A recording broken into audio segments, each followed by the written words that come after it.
안녕하세요. 책 읽어주는 여자 에젤 강미경입니다. 조용기 목사님이 어떻게 하나님을 만나시고 또 최자실 목사님과 함께 전 세계에 복음을 전하시는 귀한 사역을 감당하게 되셨는지 하나님의 놀라운 계획 들려드립니다. 어느 날 조용기 목사가 선교 여행을 마치고 돌아와 교회 사무실에 도착하자 재직들이 심각한 얼굴로 기다리고 있었다. 목사님, 큰일 났습니다. 글쎄, 목사님께서 외국에 계시는 동안 교회 재정을 맡았던 박모 장로와 김모 장로가 교회 명의로 은행에서 돈을 빌려 앙고라 장사를 하다가 그만 망했다지 뭡니까? 조 목사는 깜짝 놀랐다. 아니, 어떻게 내 인감도장도 없이 교회 명의로 돈을 빌릴 수 있었단 말입니까? 그동안 두 사람이 목사님을 대신해서 오랫동안 은행과 거래를 했더니 은행원이 두 사람 말만 믿고 돈을 빌려주었다는군요. 그 은행원은 사표를 내고 사라졌고 은행에서는 돈을 갚지 않는다며 교회를 상대로 고소장을 제출한 상태였다. 두 분은 지금 어디 계시는데요? 두 사람 모두 쓰러져서 자리에 누워 있습니다. 조용기 목사는 먼저 박모 장로의 집으로 갔다. 박 장로는 급성 간염에 걸려 온몸에 빨간 반점이 돋은 채 누워 있었다. 그는 조용기 목사가 방 안으로 들어오는 것을 보고는 넋이 나간 얼굴로 연신 하는 소리만 냈다. 이날 조 목사는 박 장로를 위해 간절히 기도해 주었다. 하나님, 비록 박 장로가 하나님 앞에 큰 죄를 지었으나 그의 영혼만은 불쌍히 여겨 주옵소서. 그러나 조 목사가 교회 사무실로 돌아온 지 몇 시간도 채 지나지 않아 박 장로가 죽었다는 전갈이 왔다. 그리고 얼마 지나지 않아 박 장로와 함께 교회 명의를 도용했던 김모 장로마저 중풍으로 쓰러지고 말았다. 1957년 조용기 학생회장은 막상 졸업을 한다고 생각하니 미래에 대한 걱정이 앞섰다. 학교에서는 졸업을 앞둔 학생들이 335 모여 진로에 대한 고민을 나누곤 했는데 얼마 전 삼각산에서 발생한 세 소녀의 익사사고가 이들의 마음을 더욱 혼란스럽게 만들었다. 당시 염혜경이라는 목사가 삼각산에서 대규모 청년 수련회를 열었는데 이곳에 참석했던 세 소녀가 폭우로 불어난 계곡을 베드로와 같은 믿음으로 건너가겠다며 뛰어들었다가 빠져 죽은 것이다. 아니, 하나님이 살아계시다면 세 소녀가 물에 빠져 죽어갈 때 어디 계셨냐고? 그러게 말이야. 나 이거 신학을 괜히 공부했다는 생각이 들어. 갑자기 한 학생이 조용기 학생회장에게 질문했다. 이 사건에 대해 어떻게 생각해? 학생회장은 우리보다 책도 훨씬 많이 읽고 기도도 열심히 하잖아. 그가 입을 열었다. 베드로는 예수님께 주여 당신이 나를 명하사 물 위로 오라 하소서 요청을 먼저 하고 나서 오라는 주님의 말씀을 듣고 난 후 확실한 믿음을 가지고 물 위로 뛰어들었어. 그러나 세 소녀는 자신들에게 주시는 하나님의 응답의 말씀인 레마 없이 기록된 보편적인 말씀인 로고스만 가지고 물로 뛰어든 거지. 바로 이 점이 그들의 실수였던 거야. 앞으로의 진로 문제도 마찬가지야. 우리 마음대로 결정하면 큰 낭패를 보게 되는 거라고. 그럼 하나님께 응답받기 위해서는 어떻게 하면 되는데? 어떻게 하기는 그저 부르짖어 기도하는 수밖에 없지. 실제로 조용기는 졸업을 앞두고 매일같이 학교 강단에 꿇어 엎드려 진로 문제를 놓고 부르짖어 기도했다. 그때를 회상하며 그는 이렇게 말한다. 제가 신학교를 졸업할 때는 정말 앞이 캄캄했습니다. 공부는 마쳤지만 오라는 데도 없고 갈 데도 없었습니다. 그래서 늘 엎드려 기도하고 울면서 나는 갈 길 모르니 주여 인도하소서 어디 가야 좋을지 나를 인도하소서를 부르곤 했습니다. 하루는 조용기 학생회장이 예배실 맨 뒤에 앉아 기도하고 있는데 최자실 집사가 들어오더니 맨 앞에 앉아서 기도하기 시작했다. 두 사람은 예배실 맨 앞과 뒤에 앉아서 한참 기도했다. 그때 갑자기 조용기의 마음 가운데 최자실 집사에게 가서 안수기도를 해주어라는 음성이 들려왔다. 그는 한참을 망설이다가 맨 앞으로 가서 최자실 집사에게 말을 꺼냈다. 제 마음속에 자꾸 집사님을 위해 안수기도를 해주라는 음성이 들립니다. 그러면 해주세요. 조용기 회장은 조심스럽게 최자실 집사의 머리에 손을 얹고 기도하기 시작했다. 그 순간 전혀 뜻밖의 말들이 그의 입에서 흘러나왔다. 너는 신학교를 졸업하고 나면 남편에게 이혼당할 것이다. 그러나 10년 후 남편이 다시 돌아오게 될 것이다. 헉! 너무나 충격적인 내용의 기도를 받던 최자실 집사는 눈을 뜨고 외마디 소리를 지르며 자신의 머리에서 조용기 학생회장의 손을 떼려고 했다. 조용기도 어떻게 사태를 수습해야 할지 몰라 난처해하는 순간 다시 한번 그의 입에서 예언이 터져나왔다. 지금 네 머리에 안수하고 있는 사람이 너의 사위가 될 것이다. 뭐라고? 최자실 집사는 어이가 없어 그 자리에서 벌떡 일어나 예배실을 나가버렸고 조용기 학생회장은 어찌할 바를 몰라 그녀의 뒷모습만 쳐다보았다. 그 후 두 사람은 함께 천막교회를 개척하게 되었고 서대문으로 옮겨 순복음 중앙교회가 계속 성장해 나가자 조용기 목사에게 아내와 가정이 필요하다는 여론이 교회 내에 급속하게 일어났다. 그러더니 권사들을 중심으로 조 목사의 결혼을 추진하겠다는 움직임이 생겨나 부인회 임원들이 조 목사의 자취방을 방문했다. 목회하시느라 고생하시는 목사님에게 보필할 사모님이 계셔야 합니다. 목사님은 아무 소리 마시고 무조건 성혜양과 결혼하시지요. 지금까지 최자실 목사의 딸 김성애를 친동생처럼 생각했던 조용기 목사는 권사들의 갑작스러운 조언에 당황했고 존 허스톤 선교사를 찾아가 진지하게 상의하기로 했다. 그런데 허스톤 선교사는 조 목사가 결혼 이야기를 꺼내자마자 기다렸다는 듯 김성애와 결혼하라고 권했다. 그렇지 않아도 제가 조 목사님의 결혼 문제를 놓고 혼자서 기도해 왔는데 성혜양과 결혼하는 것이 하나님의 뜻이라는 응답을 받았습니다. 그러나 성혜는 중학교 때부터 오빠 오빠 하면서 저를 따라다녔고 제가 용돈이라도 주면 고맙습니다 하면서 받는 친동생 같은 아이입니다. 그러나 이미 조 목사님은 신학교 시절 최전도사님의 사위가 될 것이라는 하나님의 계시를 받았다고 하지 않았습니까? 내심 조용기 목사를 사위로 마음에 두고 있었던 최자실 전도사도 딸 성혜가 학교를 졸업하는 대로 두 사람이 결혼하기를 바랬다. 이렇게 해서 조용기 목사는 본격적으로 김성애를 배우자로 놓고 기도하기 시작했고 기도할수록 하나님의 응답이라는 확신이 들었다. 마침내 김성애가 이화여대를 졸업한 1965년 3월 1일 두 사람은 3천여 명의 성도들 앞에서 결혼식을 올렸다. 주례를 맡은 리차드 목사는 흥이 나서 1시간 동안 주례를 하는 바람에 몸이 허약했던 조 목사는 쓰러지지 않기 위해 안간힘을 써야 했다. 결혼식이 끝난 후 두 사람은 신혼여행으로 부산 해운대를 찾았다. 그러나 여행 기간 내내 조 목사는 그동안 누적된 피로 때문에 꼼짝없이 방에 누워 있어야 했고 아내 김성애는 계속 그를 보살펴야만 했다. 결혼 후 조 목사는 토요일에는 설교문이 완성되면 아내 김성애를 앉혀놓고 설교를 했다. 마치 수만 명의 성도들 앞에서 설교하는 것처럼 열정적으로 설교를 마치면 가만히 듣고 있던 김성애는 좋았던 점과 개선했으면 하는 점, 특히 경상도 발음 등을 지적해 주었다. 때론 그녀의 말에 조 목사는 마음이 상해서 그렇게 잘하면 당신이 설교해! 대꾸하기도 했지만 마음속으로는 아내의 지적이 옳아, 내일 설교할 때는 아내의 말대로 고쳐야지 하며 그녀의 조언을 받아들이곤 했다. 결혼을 통해 목회자로서 사역하는데 가정이 매우 중요한 역할을 한다는 사실을 깨달은 조용기 목사는 부교역자를 뽑을 때도 가정에 충실한 사람을 선택했다.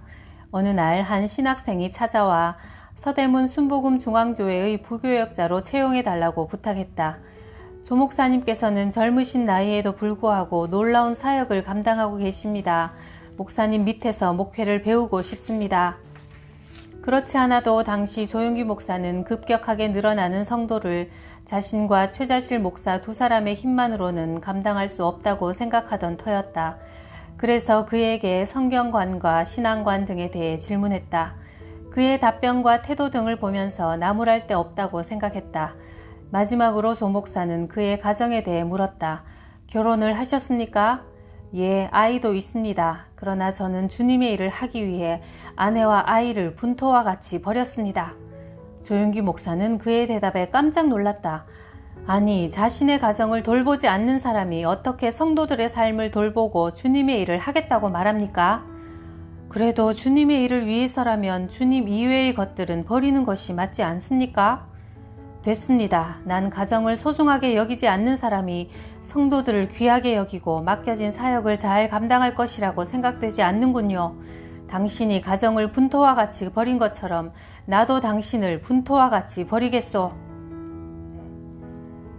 조윤기 목사는 10대에 폐병에 걸려 죽음을 선고받았는데 그 시작은 폐병에 대한 두려움이라고 한다. 중학교 2학년 생물 시간, 선생님은 투명한 유리병에 다 썩은 시커먼 폐를 가지고 와서 수업을 진행했다. 처음 보는 폐, 그것도 다 썩어가는 폐를 본 학생들은 모두 겁에 질렸다. 선생님은 어떤 사람들이 폐병에 잘 걸리는지에 대해서도 언급했다. 폐병은 몸집이 야위고 목이 길고 피부색이 창백하고 가슴이 좁으면 잘 걸린다. 이 중에서 누구 같다고 할 수 있을까? 생물 선생님은 주위를 둘러보더니 갑자기 열심히 듣고 있는 조용기를 가리켰다. 그래, 조용기. 니같이 생긴 아들이 폐병에 잘 걸린다 아이가. 조심하래. 순간 교실은 웃음바다가 되었다. 당시 폐병은 살아날 가망이 없는 난치병이었다. 이때부터 죽음에 대한 막연한 공포가 그의 마음을 짓누르기 시작했다. 그래서 조금만 아프거나 피곤하면 혹시 폐병에 걸린 것은 아닌가 두려워졌다. 그런데 이제 이 두려움이 현실로 다가온 것이다. 밤새 피를 토하며 자지 못하는 아들을 데리고 부모님은 그나마 남아있던 폐물을 모두 팔아 유명하다는 의사를 찾아 나섰다. 아버지 조두천 씨는 당시 서울대학교 엑스레이 과장이던 조중삼 박사가 부산에 개업했다는 소문을 듣고 찾아갔다. 조중삼 박사는 엑스레이 사진을 들고 다른 의사들과 영어로 이야기했다. 젊은 사람이 참 안 됐어. 6개월을 넘기지 못하겠군. 양쪽 폐에 구멍이 뻥뻥 뚫려 있으니 손 쓸 방법이 없네. 그들은 조용기가 알아듣지 못하도록 영어로 이야기했지만 평소 영어 공부를 열심히 해서 그들의 대화를 다 알아들었던 조용기는 죽음의 그림자가 자신을 덮고 있다는 것을 깨달았다. 그러나 이렇게 죽기에는 자신이 너무 어리다는 생각이 들었다. 어떻게 해서든 살고 싶었다. 그는 폐병을 앓기 시작한 이후 혼자 독방에서 살아야 했다. 폐병균이 옮는다며 아무도 그의 곁에 오려고 하지 않았다. 뼛속부터 올라오는 외로움이 그를 계속 괴롭혔다. 어느 날 그는 죽음에 대한 공포가 너무나 커서 혼자 바닥에 누워 통곡하고 말았다. 하나님이 계시면 낼 좀 살려주이소. 내는 죽기에는 너무도 억울합니다. 매일같이 불경을 소리내서 읽어도 도대체 부처님은 어디 가고 없고 아무런 대답도 없습니다. 만약 하나님이 계시면 내를 좀 살려주이소. 이 일이 있고 일주일 후 누나의 친구가 찾아왔다. 그녀의 손에는 성경책이 들려 있었다. 네가 아프다던 이야기는 진작 들었다마. 일찍 찾아오지 못해서 미안타. 내가 오늘 네한테 좋은 소식을 전해주려고 왔다 아이가. 그는 눈을 동그랗게 뜨고 그녀를 쳐다보며 물었다. 좋은 소식이에? 무슨 좋은 소식인데에? 예수님 믿으래. 예수님 믿으마 천당에 간다 아이가. 내는 죽어서 천당에 안 가고 쇠똥에 뒹굴어도 여기서 살고 싶습니다. 하나님은 못하시는 게 없으니까 네 병도 고쳐주실 수 있을 끼다. 예수님 믿으마 니도 살 수 있다 아이가. 예수님은 하나님의 아들이시래. 그분이 우리의 죄를 대신 짊어지고 십자가에 달려 돌아가신 기라. 그분을 믿으마 구원을 받고 영원히 살 수 있다 아이가. 그러나 조용기는 버럭 화를 내고 말았다. 예수쟁이들은 다 미쳤다 카두마. 누이도 예수 믿고 미쳤구마. 당장 나가소. 내는 9원이고 10원이고 아무 관심 없습니다. 다음 날 누나 친구는 다시 조용기를 찾아왔다. 조용기가 이불을 뒤집어 쓰고 자는 척하자 그녀는 혼자 무릎을 꿇고 한참 기도한 후 돌아갔다. 그녀는 일주일 내내 하루도 빠짐없이 매일 조용기를 방문했다. 일주일째 되던 날 결국 조용기는 화가 잔뜩 나서 이불을 걷어치우고 버럭 소리를 질렀다. 우리 집은 부처님 믿는다 카이. 와 자꾸 와서 나를 못살게구노. 하나님 용기의 마음을 열어주이소. 용기가 예수님을 구주로 영접하고 구원받을 수 있도록 도와주이소. 조용기를 위해 기도하는 그녀의 두 뺨에는 계속 눈물이 흘러내렸다.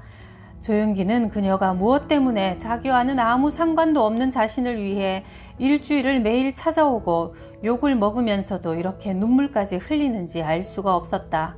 그러나 자신을 위해 눈물 흘리는 그녀를 보면서 그는 그동안 한 번도 느껴보지 못한 깊은 감동을 느꼈다. 알겠심더, 내가 졌심더. 예수 믿어줄 테니 이제 그만 우이소. 이 말을 듣자 그녀는 기다렸다는 듯 환한 미소를 지으며 가지고 다니던 성경책을 내밀었다. 성경책을 읽으마 예수님이 어떤 분이신지 알 수 있을 끼다. 용기야, 네가 폐병에 걸려갖고 지금 창세기부터 읽어서는 죽기 전에 요한계시록까지 다 못 읽겠다. 구약은 나중에 건강해지만 천천히 읽고 우선 신약부터 읽어보제이. 그날부터 조용기는 혼자서 성경을 읽기 시작했다. 그는 성경을 불경처럼 종교 철학을 강론하는 책으로만 생각했다. 그러나 읽으면 읽을수록 성경이 불경과 너무도 다르다는 것을 알게 되었다.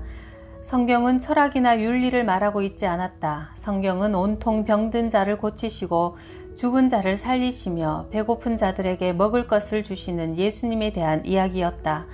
성경을 읽어 나가면서 조용기는 자신에게 필요한 분은 철학이나 윤리를 가르쳐주는 분이 아니라 자기의 폐병을 치료하시고 죽어가는 자신을 살려주실 수 있는 예수님이라는 것을 깨달았다. 그도 누나처럼 기도해야겠다는 생각이 들었다. 무릎을 꿇고 두 손을 모았다. 예수시여, 나에게 지금 필요한 것은 바로 내 폐병을 고칠 수 있는 당신입니다. 의사들은 아무도 내를 고칠 수 없다고 합니다. 그러나 성경을 보마 예수씨는 중풍병자도 고치고 안진뱅이도 일으키고 나병 환자도 깨끗하게 하고 죽은 나사로도 살려주지 않았습니까? 만약 예수씨가 내를 고쳐주신다 카마 예수씨를 위한 사람이 되겠심더. 제발 나를 살려주이소. 이렇게 눈물 흘리며 한참 기도하고 나자 마음 깊은 곳에서 기쁨이 넘쳐나고 가슴이 뛰면서 온 몸이 뜨거워지기 시작했다.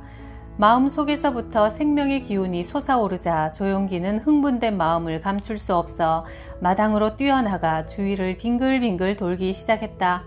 기분이 너무 좋아서 노래를 부르고 싶은데 어떤 노래를 불러야 할지 몰랐다. 결국 신라의 달밤을 목청껏 부르자 어느 순간 가족들이 모두 마당으로 나와서 걱정스러운 눈으로 자신을 쳐다보고 있었다. 동생 중 하나가 어머니에게 물었다. 어머니, 사람이 죽게 되마 저렇게 도는 기가? 어머니는 조용기에게 다가가 어깨를 꼭 안아주며 하염없이 흐느껴 울었다. 네가 가난한 집에서 태어나 제대로 먹지도 입지도 못하고 장남 노릇한다고 참말로 고생했다. 이제 죽으마 부잣집에 태어나 먹을 것도 많이 묻고 네 좋아하는 공부도 많이 하거라. 어머니, 내가 죽기는 와 죽십니까? 내는 절대로 안 죽십니다. 내는 지금 기분이 참말로 좋아해. 그날 이후로 조용기는 성경책을 손에서 놓지 않았다. 당시의 기억을 조용기 목사는 이렇게 회상한다. 내가 성경을 펴서 읽으려고 하면 한 단어 한 단어가 살아서 파닥파닥 뛰어오르는 것 같고 마음이 어찌나 감동이 되었는지 한 절 읽다가 울고 다시 한 절 읽다가 눈물 흘리고 하니 온종일 읽어도 5절 이상 읽을 수가 없었다.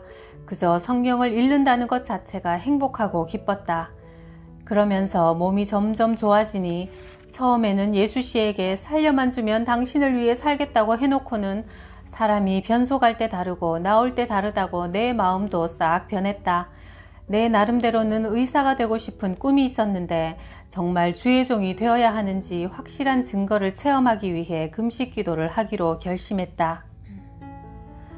하루 3끼를 꼬박 굶어가면서 하는 금식 기도는 처음이라 조용기는 많이 힘들었다. 둘째 날 밤에는 김이 모락모락 나는 밥상이 눈앞에서 왔다 갔다 하는 꿈을 꾸기도 했다. 이렇게 굶어가며 기도한 지 사흘째 되는 날 새벽 2시쯤 갑자기 방 안에 불이 붙어서 불기둥이 천장으로 솟구쳐 올라가고 있었다.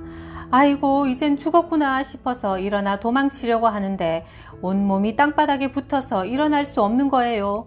사람 살려라 고함을 지르고 싶은데 입에서 말도 나오지 않는데 갑자기 연기가 싹 사라지더니 흰옷을 입은 사람이 서서 왼손은 가슴에 얹고 오른손은 하늘을 가리키고 있어요. 조용기는 이 사나이가 소방관일 것이라 생각하고 온 힘을 다해 구해달라고 몸부림쳤다. 뭐하고 그렇게 서 있는겨? 빨리 날 좀 구해주이소. 그러나 그는 아무 말도 하지 않은 채 한참을 조용기 옆에 가만히 서 있었다. 조용기가 의아해서 그를 자세히 보려고 고개를 들자 환한 빛이 그를 감싸고 있었고 이마에는 피를 흘리고 있었다.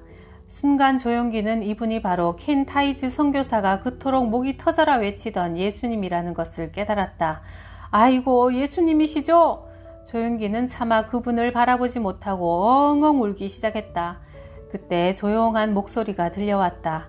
용기야. 예. 부귀영화는 금방 잿더미가 되고 만단다. 복음을 전하는데 너의 일생을 바쳐라. 지는 폐병 환자입니다. 내가 네 폐병을 고쳐줄 테니 평생 나의 종이 되겠느냐? 예, 지를 고쳐주시마 평생 종이 되겠습니다. 이렇게 말하고 조용기는 예수님의 다리를 껴안았다. 예수님이 환한 웃음을 지으시며 그를 바라보는 순간 조용기는 정신을 잃었는데 다시 깨어보니 아침 해가 중천에 떠올라 있었다. 그는 환상에서 깨어났지만 예수님의 잔잔한 음성이 귓가에서 사라지지 않았다. 그동안 그를 억누르던 절망과 좌절의 쓴뿌리들은 사라져버리고 기쁨과 평안으로 가득 찼다.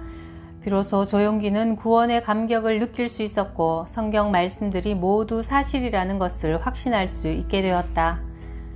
1956년 조용기는 서울로 올라와 곧바로 서대문에 있는 하나님의 성회 순복음 신학교를 찾아갔다. 우리 인생을 향한 하나님의 계획하심이 참 놀랍습니다. 미리 준비하시는 여호와 이레의 하나님께서 우리 한 사람 한 사람을 위한 멋진 계획도 세워 놓으시고 또 한 걸음 한 걸음 인도하시리라 믿습니다. 그 믿음 안에서 오늘도 평안을 누립시다.